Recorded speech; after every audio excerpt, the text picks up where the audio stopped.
रामगढ़ गांव की प्रचलित कथा है। दोपहर के 12 बजे से लेकर आधी रात बजने तक गांव के बीचों बीच बने एक गुफा से करीब आवाजें आती है। इन आवाजों में इतना होता है कि सुनने मात्र से दिल की धड़कन तेज हो जाए। इस गुफा के पास से गुजरने वाले हर शख्स को उसका नाम के अंदर गूंजता सुनाई देता है। ऐसे में इस गुफा का रहना बड़ा इंटरेस्टिंग होगा। साल 2013 की बात है, जब दो पैरानॉर्मल इन्वेस्टिगेटर्स अभिमन्यु रिहांत को इस गुफा का रहस्य जानने के लिए बुलाया जाता है। साहब, इस गुफा का सच होगा बहुत खतरनाक। हम तो आपसे अभी भी कह रहे हैं कि अंदर जाने की जिद छोड़ दो। अरे गोपाल जी, हमारी तो ये है, हमारा डिपार्टमेंट हमें जो टास्क देता है उसे तो पूरा ही है। अच्छा साहब, तो ठीक है, आप जल्द लौटेंगे। शाम के करीब 5 बजे एकदम गुप्त तरीके से दोनों पैरानॉर्मल स्पेशलिस्ट्स उस भूत के अंदर दाखिल हुए।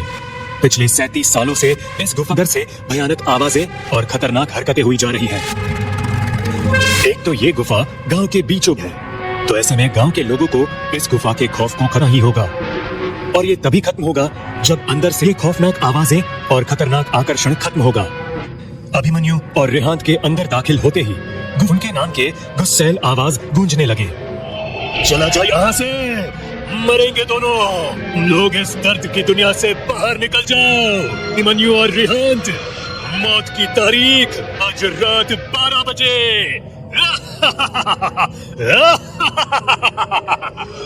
यार अभिमन्यु, ये गुफा कितनी अजीब है। आज ऐसा कोई केस हैंडल नहीं किया जहां बेजुबान गुफा धमकी देती। दोस्त, भूतिया हमेशा अजीब और खतरनाक ही होती है। बस अब सोचना कम कर और टॉर्च की मदद से पिक्चर्स कलेक्ट कर। रिहान गुफा में टॉर्च के सहारे आगे बढ़ने लगता है और साथ ही साथ हर तरफ की तस्वीरें खींचने लगता है। रिहान को तभी बढ़ने की आवाज सुनाई पड़ती है। ये आवाज उसके ठीक से आ रही थी। वो उस कदमों की आवाज का पीछा करते करते गुफा के आखिरी छोर पर पहुंच जाता है। वो गुफा के अंत में पहुंच चुका था।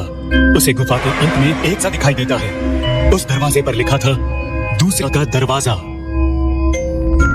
रिहांत में ये सोच रहा था कि कहीं ये दरवाजा दूसरी दुनिया का तो नहीं। तभी उसे उस दरवाजे के पार से एक आवाज देती है।